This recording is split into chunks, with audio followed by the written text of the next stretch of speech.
Bien, chers amis, bonjour. Alors, permettez-moi de continuer toujours aussi simplement que possible l'explication de certaines grandes idées de ce livre, de mon dernier livre, Au-delà de la nuit, la déchirure du voile à travers la dynamique de la délivrance finale, aux pages 160 et suivantes. Nous sommes aujourd'hui le 1er janvier 2023. Les nations appellent ce jour, les nations chrétiennes appellent ce jour la Saint-Sylvestre. Pour moi, ce jour est un jour de commémoration d'un certain pape qui s'appelait Sylvestre. Je pense que c'est un des papes les plus antisémites de l'histoire, puisque c'est lui qui a organisé la conférence de Nicée aux environs de l'an 325 de notre ère, et surtout celui qui a poussé le roi Constantin, idolâtre d'origine, à devenir chrétien et à promulguer des lois anti-juives, profondément antisémites.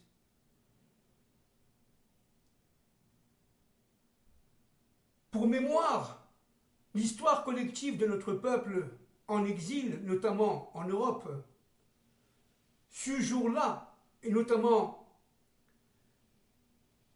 lorsque les chrétiens de l'époque, les paysans chrétiens hyper chauffés par leurs évêques, quittaient leur église pour se venger sur les juifs, assassiner le maximum de juifs. C'est une journée, avec Noël bien entendu, de torpeur. Dans les shtetls de Pologne, on barricadé les fenêtres et les portes. Personne ne sortait dans la rue pour ne pas être tout simplement attaqué, voire tué, assassiné sauvagement par des paysans saouls, imbus d'alcool, surchauffés par leurs évêques, à la recherche de juifs qu'il fallait absolument anéantir. Pour moi aussi, le 1er janvier,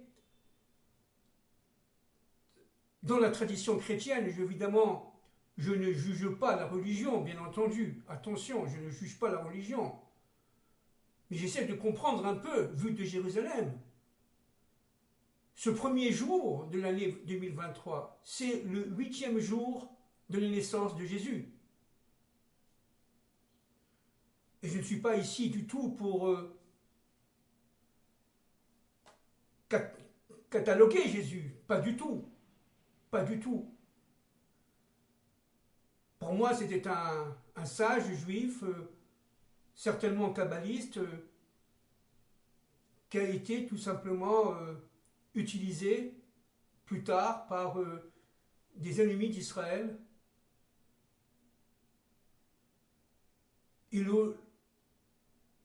Tout simplement, il refusait d'interdire la loi et il était tout à fait dans la cacheroute de l'époque, dans le Shabbat, dans le respect du Shabbat et le respect de la synagogue.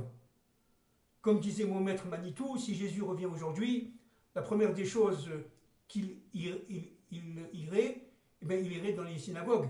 Il serait effaré de voir des statues dans les églises, à son nom en plus. Mais ce n'est pas le propos.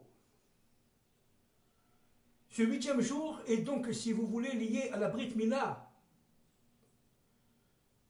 Et donc il y a ici une sorte de confiscation par les nations du chiffre 8, c'est-à-dire de la surnature, c'est-à-dire de la la volonté des nations de confisquer la mission d'Israël à leur propre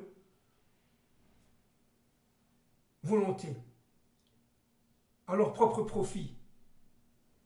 La confiscation du chiffre 8, bien entendu, ce n'est qu'un fantasme, bien entendu, leur permettrait, au conditionnel, de dominer non seulement notre monde, mais en fait tous les mondes. N'oublions pas que les descendants de ces premiers chrétiens ne font pas la circoncision. Les hommes ne font pas la circoncision. C'est-à-dire qu'ils n'ont pas du tout cette capacité de sortir grâce à la Mila, de sortir de ces écrans d'obscurité, d'obscurisation du monde, d'impureté absolue, pour ne pas dire plus. Et voilà que ces générations, ces nations, descendants de Constantin, descendants de ce Sylvestre, entendent tout simplement confisquer la messianisation du monde au maître de tous les mondes, à Kadosh Baruch Hu. Il s'agit d'un combat fondamental, évidemment universel, qui se conclura bien entendu par la victoire du divin sur l'ensemble des forces négatives, l'ensemble des forces d'obscurité, et la mer Rouge va s'ouvrir. C'est-à-dire, véritablement, il y aura une sortie d'Égypte de l'humanité, notamment de ceux qui ont, comme je l'ai dit de nombreuses fois, cette lumière à Ganouz, c'est-à-dire cette lumière secrète, cachée, qui vient du fin fond de Bereshit, qui vient de l'essence même du monde, d'Akadosh Baruch Hu, et qui réside en nous, dans notre cœur, et qui est tout simplement caché, comme Dieu est caché dans son monde, alors qu'il est évidemment présent, omniprésent, et le grand vainqueur de sa propre histoire. À la page 161, j'avais écrit, je vais lire et je vais essayer d'expliquer rapidement, la mer des joncs. Chez nous, on dit Yam Souf. Yam Souf, Yam Sof. Souf, Sof. Alors je lis et j'essaie d'expliquer rapidement parce que c'est très très important par rapport à aujourd'hui, ce qu'on va vivre. Dans l'arbre séphirotique, la Malchoute, royauté divine, on répète, la Malchoute est liée au chiffre 7. La mer Rouge s'est ouverte, selon les enseignements de nos maîtres, le 7e jour de Pessah. Le 8e jour de Pessah étant lié directement à la fête de Shavuot, selon les secrets de nos maîtres. Et c'est le 7e jour de Pessah que la mer, arrivant véritablement à son degré le plus profond, le plus totalisant, le plus globalisant, va s'ouvrir. Envers et contre tout, miracle parmi les miracles, parce que l'ouverture de la mer n'est réservée qu'à ceux qui sont capables de sortir d'Égypte. C'est-à-dire à ceux qui ont la lumière, comme je l'ai déjà dit de très nombreuses fois, et je le répète, mais c'est très important, allumée en eux. Ce or caché, cette lumière cachée. Or signifie lumière en français. Le rabbi de Lubavitch, de mémoire bénie, je cite, page 162, avait demandé, suite à la requête du Baal Shem Tov, de fêter l'après-midi de ce 7e jour en célébration du repas du Messie, fils de David. C'est un jour fondamental parce que c'est un jour où le Messie sort avec l'ouverture de la mer.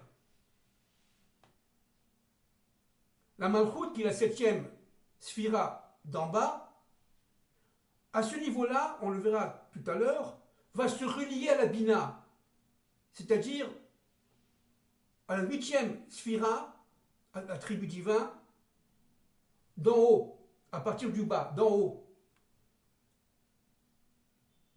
Et ce raccord entre la Malchout, la royauté divine dans ce monde, la sortie du Mashiach, qui est le roi, évidemment après Hachem, bien entendu. C'est le roi David qui revient, avec Moshe, et évidemment le grand Moïse, mais sous les fondations de Joseph, le Yesod, avec la réparation d'Adam Arishon, on l'a déjà dit de nombreuses fois, et de Chava. Tout cela porte le Mashiach ben David, qui est en fait Moshe, Moïse, qui revient. C'est une des raisons qui explique pourquoi Moshe n'est pas rentré en terre d'Israël à son époque. Moïse viendra à la fin des temps, Bezrat Hashem à notre époque, se révélera et poussera cette fois-ci à partir d'Israël, rentrera en terre d'Israël, poussera à partir de Jérusalem l'ouverture de la mer Rouge au niveau universel, de manière à libérer les peuples, l'international, les peuples, de ces pesanteurs obscurantistes, de cette tourmente d'impureté dans laquelle ils sont entourés, pour ne pas dire entrelacés.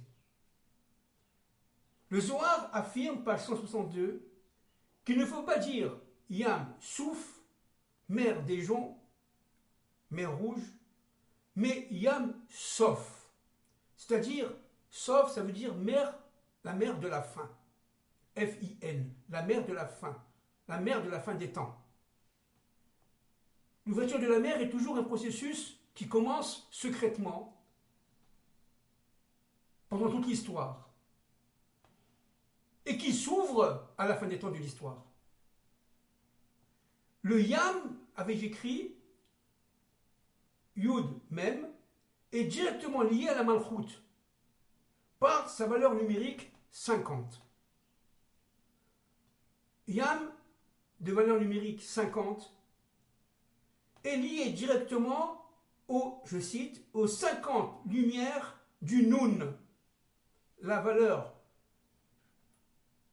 numérique de la lettre Nun, c'est 50. Correspondant à la Bina, ce sont en fait les 50 lumières de la face divine, si on peut parler comme ça, bien entendu. Bien entendu. Que seul, en fait, le Messie pourra atteindre. Juste une petite, disons, parenthèse. L'homme vit dans le monde de la Asiya, dans le monde qui est le nôtre. La plupart des âmes viennent de la Asiya, c'est-à-dire de notre monde. Et notre monde étant évidemment le reflet des autres mondes de la Asiya. Dans les autres mondes. Quelques-uns d'entre nous arrivent à dépasser le monde de la Asiya pour arriver au monde de la Yetzira, le monde de la formation.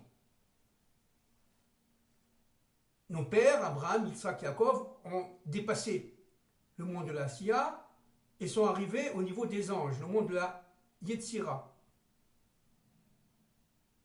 Le combat entre Jacob et l'ange d'Ésaü, par exemple.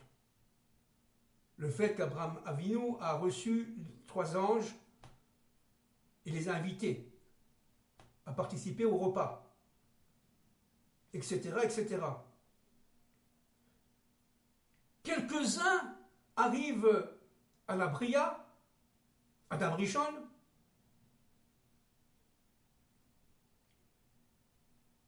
et de ces quelques-uns, il y a une âme qui s'appelle l'âme de Moshe, qui arrive au niveau de la Yetzira. C'est-à-dire le 4e niveau d'âme, très très très très inaccessible pour nous, qui est réservé seulement à 2 êtres d'exception, Rabbi Akiba et Moïse. Le Mashiach aura le 5e niveau d'âme, c'est-à-dire la Yechida, qui vient d'un monde extrêmement secret, caché. Il vient du Gan Eden, le Mashiach ben David. Dans le monde d'Atsilut, mais très très élevé. Quelques-uns arrivent dans l'histoire des humains, dans l'histoire de notre monde, au monde d'Atsilut, mais au niveau le plus bas. Par exemple, le monde de Asiya bat Atsilut.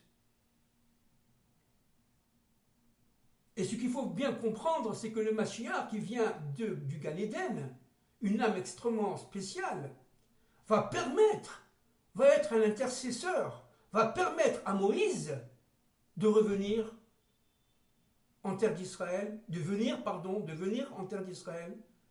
Il n'est jamais venu de venir en terre d'Israël pour expliquer les premières tables de la loi, à l'universel repentant et aux Hébreux de retour sur leur terre. C'est-à-dire que, en fait, cette ouverture de Yam Souf, page 162 et 163, qui devient Yam Sof, arrive à la fin des épreuves de l'Égypte. L'Égypte, c'est-à-dire l'universel étriqué, est une force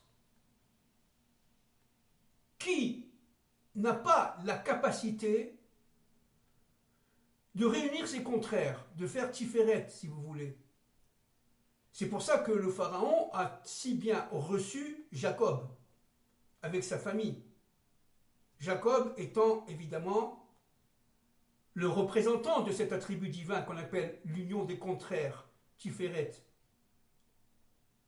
Et, comme on l'a dit l'autre fois, le pharaon était certes un but de lui-même, il se prenait pour un dieu, mais il avait quand même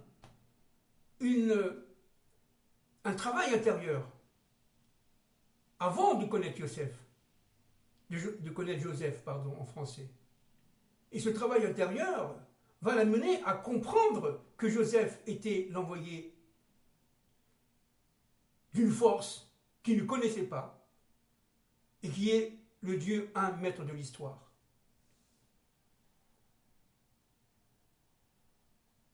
Lors de la destruction de l'armée égyptienne dans ce fameux Kriyat Yam Souf, cette déchirure de la mer des gens, la mer Rouge, seul Pharaon est sorti indemne. Il était sur le point, lui aussi, de disparaître de ce monde. L'eau lui était arrivée au niveau du nez, disent les maîtres des secrets. Et il a été sauvé par Dieu parce qu'il a reconnu la présence divine dans notre monde. Maintenant, je connais que Dieu est un. Bon, je dis ça de mémoire, bien entendu. Et je continue. Les maîtres des secrets ont affirmé que la déchirure de la mer est l'événement terminal, page 162, sine qua non, de la sortie d'Égypte qui comprend en fait 2 temps principaux. Je cite. Le premier jour c'est la libération de l'esclavage physique et systémique des forces d'obscurité à partir du territoire de Goshen, afin d'accepter la soumission au projet divin. Il faut comprendre une chose, c'est le territoire de Goshen, c'est un territoire qui correspond exactement aux attributs de la terre d'Israël, de la terre de Canaan pour l'époque, dans lequel devait rayonner Jacob, les pères de Jacob, le grand-père de Jacob, Abraham, et leurs familles respectives, une terre où il y avait la capacité de pénétrer dans le Pardès, dans le Pshat, le Remez, le Drash et le Sod, c'est-à-dire véritablement de donner un sens à son histoire individuelle, environnementale et à l'histoire collective, mais surtout, la terre d'Israël qui permettait de pénétrer notre propre intériorité, de connaître notre propre identité hébraïque, de manière à pouvoir réunir notre extériorité, notre environnement, à notre intériorité, identité hébraïque, venant éclairer, si vous voulez, par cette lumière intérieure. Et Goshen avait les attributs en Égypte, dans l'universel, bien entendu, en dehors de la terre d'Israël, avait les attributs, j'allais dire en petit, que possédait la terre d'Israël. Donc, sortir de Goshen pour aller en Eretz Israël, c'est sortir de la matrice maternelle pour enfanter l'enfant, le bébé qui va rentrer en terre d'Israël, de manière à pouvoir grandir et à pouvoir être lui-même, dans son intériorité propre, dans son identité intérieure propre. Le 7e jour, c'est la déchirure de la mer, marquée par la révélation de la puissance divine. C'est-à-dire que là, les Égyptiens ont compris que Dieu était non seulement le maître de l'histoire, mais il était le maître de la nature. Et que, en fait, la nature qui a été créée par lui, seulement par lui, n'avait des comptes à rendre qu'à lui, Hachem, à Kadosh Baruch Hu. Et donc, Akadosh Baruch Hu peut faire des lois de la nature ce qu'il veut. D'ailleurs, c'est ce qui va se passer à la fin des temps de l'histoire, certainement. Et ces amoureux de la liberté que seront Nachshon ben Aminadav, Yeshua bin Nun, Caleb ben Yefouné, qui les premiers parmi les Hébreux vont rentrer dans la mer. Il faut comprendre que les Hébreux étaient apeurés.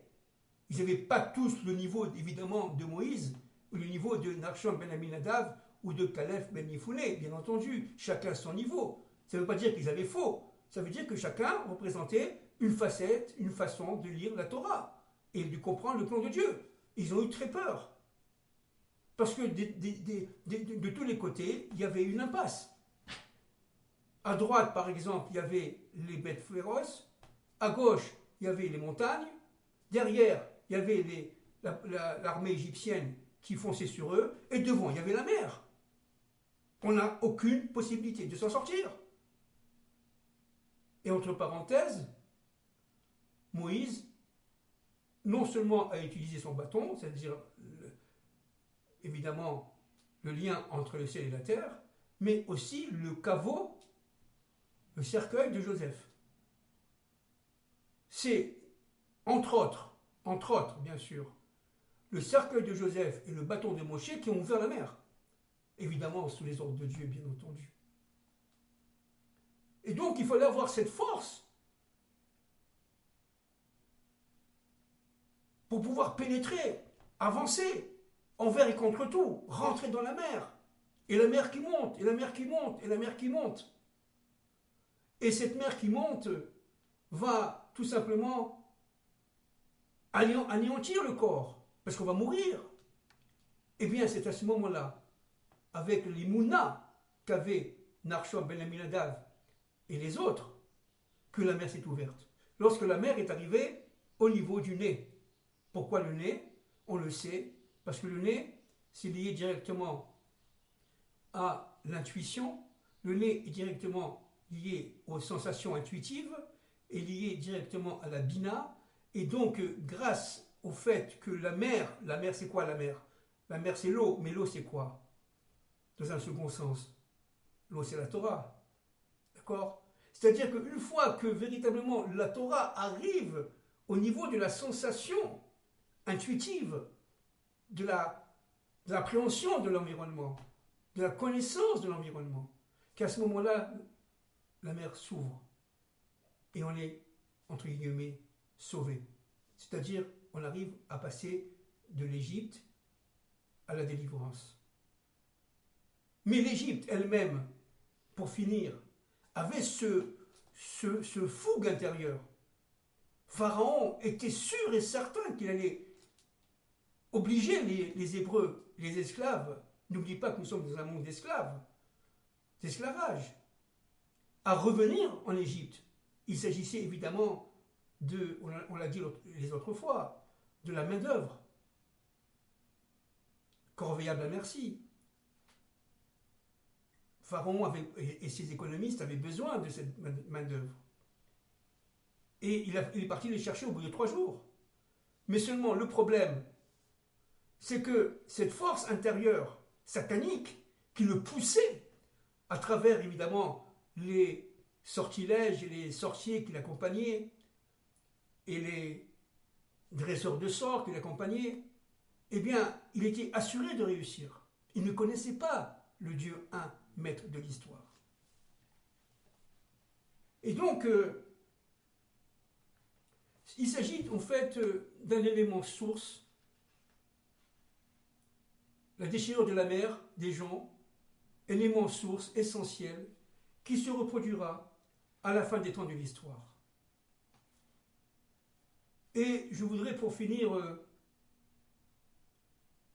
annoncer mon intervention que je vais faire dans quelques minutes, ma deuxième intervention, sur aujourd'hui Édom, l'Occident, qui est à la veille véritablement d'un déluge, pour ne pas dire de force de feu qui risque de l'engloutir. Nous sommes arrivés, on le sait évidemment qu'on le sait, à un niveau de Sodome et Gomorrhe dans le monde entier, en tout cas dans le monde occidental, c'est sûr. Il est absolument fondamental de comprendre que la guerre en Ukraine n'est qu'une clé, n'est qu'un départ d'un processus qui risque de nous emmener très très loin. Il ne s'agit pas d'une guerre en Europe de l'Est, etc., qui finira par aboutir à la paix. Il s'agit d'un processus maléfique que Dieu utilise pour pouvoir amener la délivrance d'Israël et de l'universel. Il ne faut pas se tromper. L'Europe est sur la sellette. Elle a tout fait pour détruire Israël. Elle continue encore aujourd'hui à le faire, par l'intermédiaire d'associations et de créations monétaires incontrôlables, etc. Elle a tout fait. Mais elle aura des comptes à rendre à Kadosh Baruch Hu. Parce qu'à travers Israël, évidemment, elle se bat contre Kadosh Baruch Hu. Comme j'ai dit au début de mon intervention, aujourd'hui nous sommes le 1er janvier 2023. C'est ce qu'ils appellent, eux, la Saint-Sylvestre. Sylvestre était un antisémite. Sylvestre a poussé, si vous voulez, la chrétienté naissante de l'époque à accepter des thèses qui étaient des thèses mortifères. J'ai peur. J'ai peur pour l'Europe aujourd'hui et demain. J'ai peur pour l'Occident. J'ai peur pour et d'hommes. Parce que tout simplement, ils ont dépassé toutes les limites. Et s'il n'y a pas de retour vers l'unique, vers le seul créateur de maître et maître de l'histoire, il y aura destruction, il y aura implosion, il y aura destruction par le feu. Et à la page 164 de mon livre, pour finir là, je vais bien préciser que le terme Europe, était synonyme de mourir par le feu. C'est quelque chose d'inimaginable parce que je ne me souviens plus exactement quelle était la langue qui signifiait que Europe, c'est mourir par le feu. Je cherche là, ça va me revenir. Il s'agit évidemment d'un point fondamental. Le Zohar en parle. Et cette destruction de l'Europe par le feu, s'il n'y a pas de Chouva, s'il n'y a pas de retour, je ne trouve pas le mot, bon ça me reviendra à un autre moment, eh bien, est inexorable. Il faut prier, il faut prier, il faut encore prier, nous, l'universel, et pas seulement les Hébreux, pour que l'Europe soit épargnée de ce qu'il attend. Voilà, je vous embrasse et une profonde émouna doit nous animer. Une profonde, j'aime pas ce mot, foi, doit nous animer. Amen. Kenny Ratson.